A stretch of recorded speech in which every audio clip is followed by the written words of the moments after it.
Here with me now is House Democratic Leader Hakeem Jeffries, Congressman from New York. Thank you so much for being here, Mr. Leader. You met with your governor of New York, Kathy Hochul, last month about possibly redrawing New York's maps. Is this something you can even do in New York? And if so, how many seats could you gain? And could you do it before the midterms? Well, good morning. It's great to be with you. I've been in touch, of course, with Governor Kathy Hochul as well as the legislative leaders. House Democrats are going to respond from coast to coast and at all points in between, as has been done in California, forcefully, immediately, and appropriately to make sure that Donald Trump cannot steal the midterm elections. Okay, can you be more specific? Let's just talk about New York, where you obviously have a window into what's going on there. We know what California is doing. They're going to try to get this on the ballot. What can you do in New York? Is it even feasible to redraw the maps before the midterms?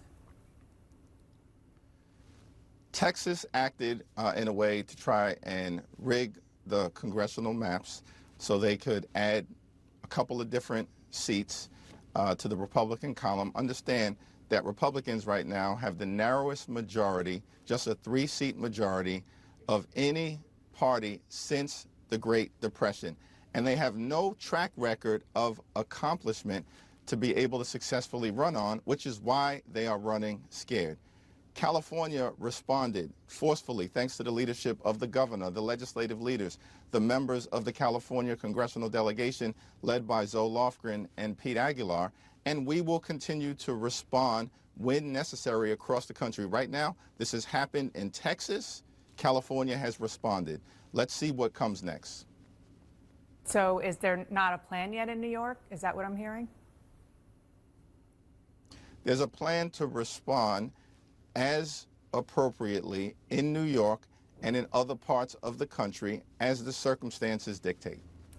Well, speaking of circumstances, Republicans are already looking beyond Texas. And if you look at the map, they could, adding it all up, get about 6 to 8 seats if, big if, they're successful in redrawing maps in other GOP-led states.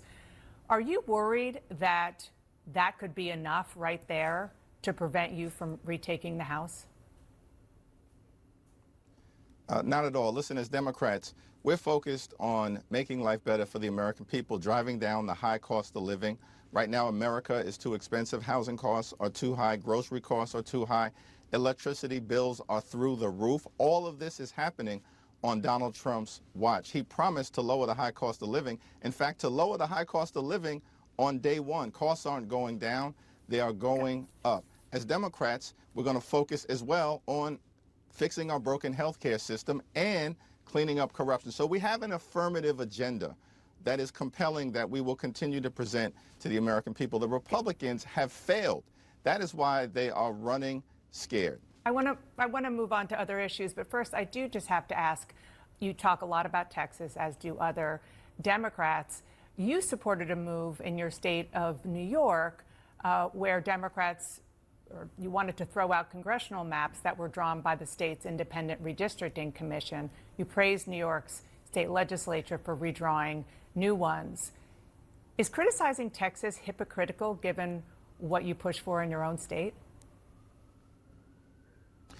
Yeah, so let's go into the actual facts. The map was not drawn by the independent redistricting commission. The map was drawn by a special master who was put into place by a random right-wing judge in Steuben County. That was problem number one.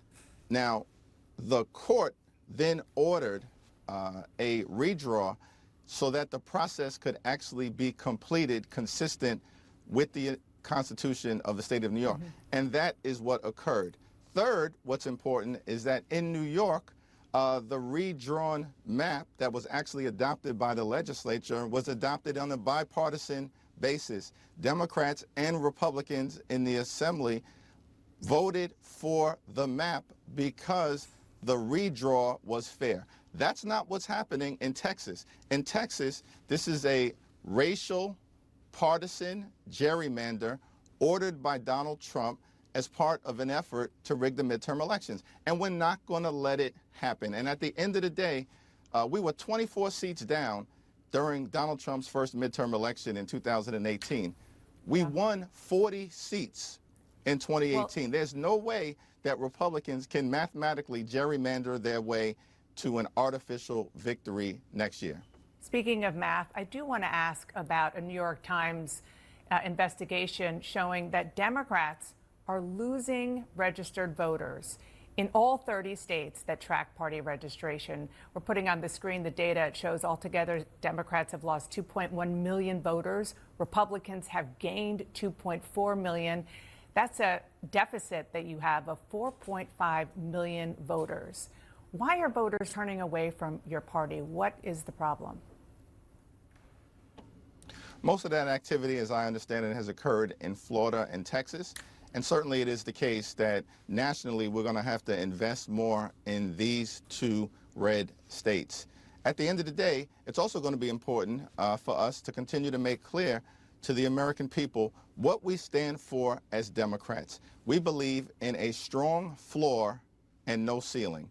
In this country, you work hard, you play by the rules. There should be no ceiling as to what success you can accomplish for yourself, for your family, for your children, for your grandchildren, and your community. At the same period of time, we do, as Democrats, believe in a strong floor. That's a strong floor that is anchored in Social Security and Medicare and Medicaid, veterans benefits, nutritional assistance, and the Affordable Care Act, the things that Republicans are actually trying to detonate. That's the difference between Republicans and Democrats, and the more we can lean into what we stand for as a party, the better off we'll be moving forward. There is a new reporting this morning that President Trump has a detailed plan. It's been in the works for weeks, apparently, to send National Guard troops into Chicago. What is your plan as the Democratic leader in the House to fight that? Well, I strongly support the statement that was issued by Governor Pritzker, making clear that, one, there's no basis, no authority for Donald Trump to potentially try to drop federal troops into the city of Chicago. There's been no request from the state of Illinois, no request at all for federal assistance. I support the Chicago Police Department. I support the New York Police Department. These are men and women who have taken an oath to protect and serve these communities, and they do a great job of that.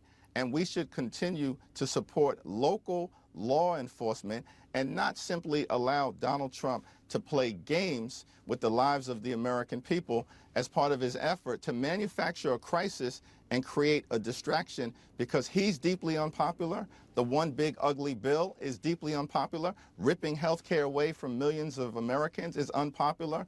Enacting tax breaks for their billionaire donors is deeply unpopular. And that's why a lot of this is taking place, Donna. Do you think it's manufactured that Americans, even likely in the city of Chicago, are worried about crime? Of course, people are going to be worried about public safety all across America. I represent a community that for decades has had to deal with the crack cocaine epidemic, the failed war on drugs, gunshots going off at different points in time in communities. So, of course, all of us will continue to focus on making sure we can drive down crime whenever and wherever it is taking place. This is not about the American people. The American people understandably want safer communities. As Democrats, we want safer communities. We want to continue to make sure that crime can go down as it's doing in Chicago, in New York, in Washington, D.C., and other places. And to do that, we should support local law enforcement. We should make sure that the flood of guns into these communities is cut off. We should make sure that we're dealing with the mental health crisis that exists all across the United States of America, and by the way, which Donald Trump is exacerbating by cutting funds to actually help people who are dealing with emotional distress. I want to ask you about something that President Trump is doing here in Washington, which is he's launched a review of the Smithsonian museums because he says, quote, everything discussed is how horrible our country is, how bad slavery was. You're the highest ranking African American in the U.S. government. What do you think? There is no good aspect of slavery, and so Donald Trump is once again behaving like a racial arsonist, and it's extraordinary that he would make such a historically ignorant statement. The Smithsonian should continue to hold the line and make sure that this very painful part of American history is not erased, but is understood by everyone across this country and throughout the world. Is there anything that you can do from your perch in Congress to protect the way that you describe the Smithsonian and how they describe history? Donald Trump does not have control of the Smithsonian as an institution. Actually, the chair of the Smithsonian board, as I understand it, is Chief Justice John Roberts. And so we're going to continue to support the Smithsonian, and we're going to continue to make sure we fight back against any effort to erase our history, and as Democrats continue to make sure that at this moment in time, we are fighting hard to make life better for the American people in this country. Work hard, play by the rules, live the good life. Good paying job, good housing, good health care, good education for your children, and a good retirement. You have yet to endorse Zohran Mamdani, who, of course, your party elected about 2 months ago to be the Democratic candidate for mayor of New York City. As a New Yorker, what does he need to do to secure your endorsement?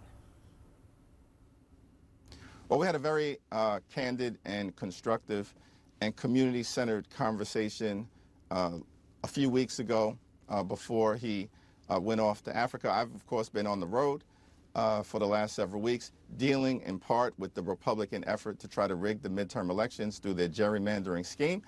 But Congresswoman Yvette Clarke, the chair of the Congressional Black Caucus, and myself are scheduled to sit down with him in the next few days. I look forward to that conversation. What do you want to hear from him? What's missing? I mean, it's, you know, it's pretty, just for context, it's pretty unusual for a high-ranking Democrat like yourself to withhold the endorsement of your party's nominee for candidate for New York City mayor. So what are you hoping to hear from him that you haven't yet? I don't think we've withheld an endorsement. We are engaging in a conversation about the future of New York City, about the issues that need to be addressed, particularly the housing crisis. And the Assemblyman has actually spoken pretty forcefully and strongly about the need to deal with affordability in the city of New York. Of course, we've got to figure out moving forward how we turn proposals into actual plans so that he is successful if he becomes the next mayor, because we need the city to be successful, and certainly the communities that I represent, which have been subjected to gentrification and housing displacement. These are all issues to be worked through, and we'll continue to work through them. As I mentioned, we're sitting down next week. Does it have anything to do with the fact that he hasn't denounced using the term or supporting the term globalize the Intifada? Well, listen, I've raised several of the issues with him privately as well as publicly, spoken about some of the concerns that I've had. But at this particular moment, we're going to keep those conversations moving forward. They will continue to be candid and constructive, and I'm looking forward to sitting down with him in the next few days, along with Chairwoman Yvette Clarke, who represents the neighboring congressional district to mine, right here in the heart of central Brooklyn. One last final quick question, because we are out of time. The government is going to run out of money on September 30th in about a month. The president has not yet met with you or the Democratic leader in the Senate. Any plans that you know of? Well, it's my expectation that at some point upon our return to Washington, we will have a conversation with President Trump and perhaps Republican leadership about making sure we avoid a painful government shutdown. But we have to fund the government in a way that meets the needs of the health, the safety, the economic well-being, and the national security of the American people. As Democrats in the House, we are not going to accept a partisan spending bill that continues to harm and hurt everyday Americans and rewards their billionaire donors. They did that with respect to the one big ugly bill that's now law. Not a single Democrat in the House and the Senate supported it. And so if they want to move forward in a bipartisan way, then we actually have to solve problems Okay. for hardworking American taxpayers, not create a country of the billionaires, by the billionaires, and for the billionaires. Okay. Hakeem Jeffries, Democratic leader of the U.S. House of Representatives, thanks so much for being here. I appreciate it. Thank you.